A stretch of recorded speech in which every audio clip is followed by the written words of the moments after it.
Daniel likes Asian chicks. Yeah, let's talk about you and your Asian chick fetish. Wait, it's not a fetish? It's a full Tokyo fetish. See? Thank you, guys. The car, the girls. On tour, he has what he watches on his computer is Japanimation.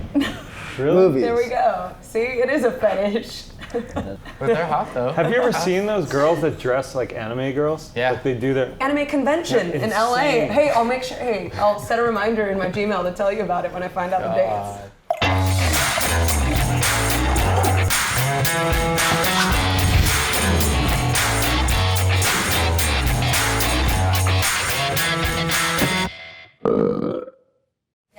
How's the feedback been since Pretty Sweet? It's probably been a whirlwind, especially for you, last part and all that. Yeah, it has. I've been explaining to a lot of people, I guess this is the first video part that I put out with social media. Yeah. And so it's a big difference, and it's like... And you go through all the kids that are tagging you, don't you? I do, I try to, man. It's I just think about I think about if I was young and I watched a Bones Brigade video and if there was a way for Tony or something to reach back and just be if I could be hey, sick part, and he was thanks, you know what I mean? Yeah. That would mean the world to me. Totally. To have that opportunity in this day and age, it's it's cool, man. There's been all the Skater of the Year drama, sort of. Has that been kind of awkward?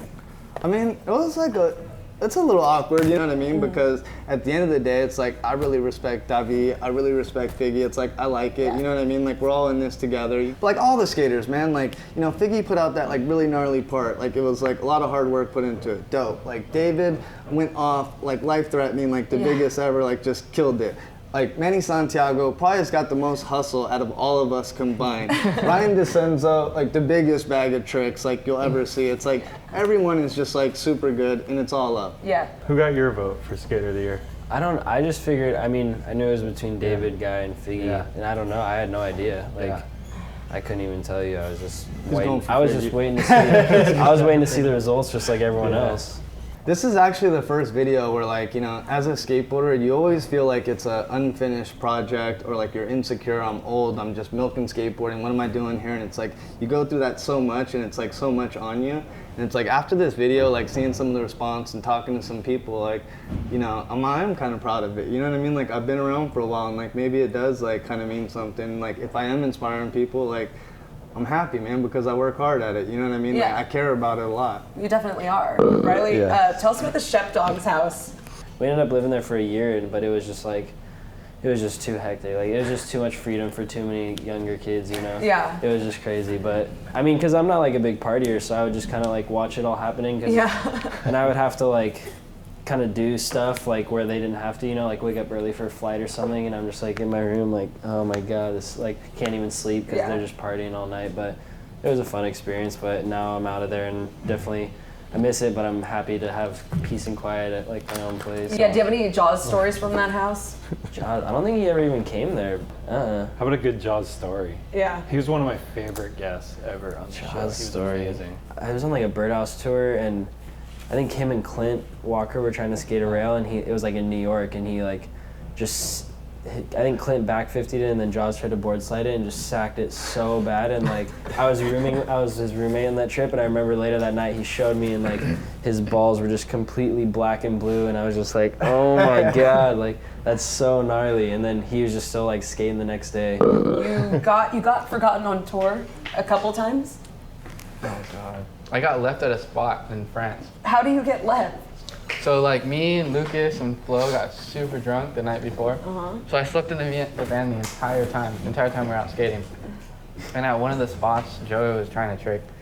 And I woke up and I was super hungry, so I went to the restaurant to get some food. And I'm waiting there, standing there, and I look out the window and all the vans just take off. I went, I was all right, well, hopefully they'll come back, I'll just eat my food. So I thought I was there for 20 minutes eating, but I think I was so nervous that I ate all my food really, really fast. And so I just started walking. And then it took me, I don't know, 4 hours or something to get back to the hotel. What? I made it back to the hotel. It was my first time in Leon, and I made it back to the hotel. Wow. I just followed the bridge or whatever. Wow. Everyone said it was my cliche test to get on the team. Oh, is that what it was? We got Facebook questions from the fans. Jonathan Beralt says, after being on Baker for a while now, how do you feel you made the right choice? I feel there wasn't like a right choice to make. I mean, I just kind of wanted to try it out, see what it was like being just in a different environment than like Birdhouse and doing the thing my dad does or whatever. But I mean, after that video came out, like a bunch of kids were super stoked on it. So I mean, I feel like ultimately it was like a good decision just because it got your name out there more or something, you know. Davlin Romage. What trick do you think you've tried the very hardest in your entire life? One thing that I've never been able to like pin down is a good tray flip, regular tray flip. Yeah. I envy people that have that good tray flip where like, you know what I mean, like they kick it. Whose tray flips do you like? Justin's got a good one, Shane O'Neill's got a good one. Like sometimes I like kick it and it like catches it with my back foot instead of my front foot. I don't know if this is like a dumb question or not, but as far as your last trick is concerned, is that something you learn on a ledge first, or does it go right to a rail? You know what, I was trying to switch tray nose blunt for a long time, and it's like I could stick it, I could land it, I just couldn't like roll away from it. It was like giving me a problem. And I was just like, you know what, maybe if I go into a nose grind, it's just lock in better and like just go straight down.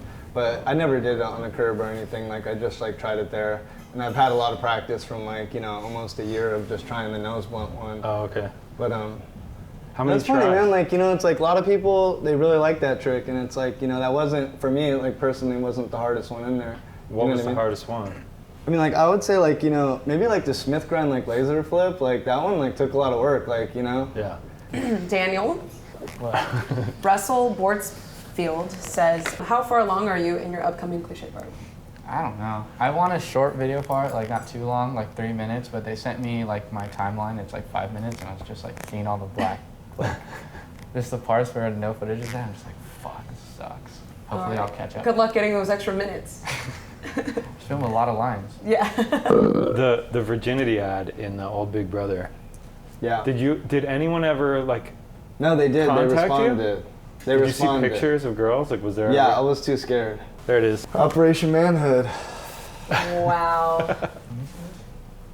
At the age of 16, Guy Mariano has already done many things in his young life. Besides being recognized as a top pro skater, he started in a video, traveled around the world, has a bank account full of money. But Guy is not a happy man. Why? Because Guy has not accomplished one of the most important. I'm not gonna read that.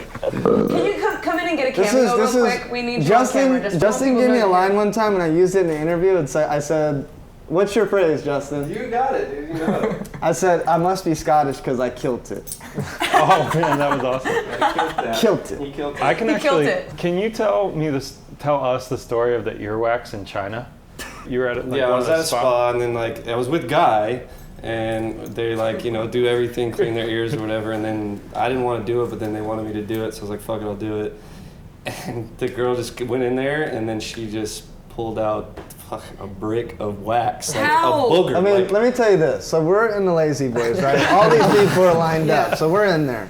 So she starts digging in Justin's ear, and then she's like, I hear her like call her friend, like, yo, come here.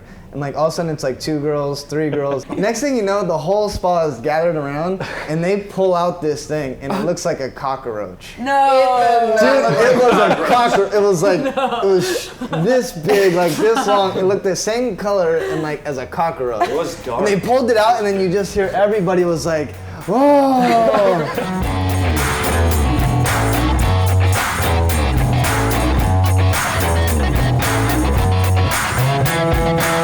Gnarliness This began at is- 3 months with And I this just guy. and I was born like this, like. Your last trick is supposed to be It's not Pretty- that special. oh yeah.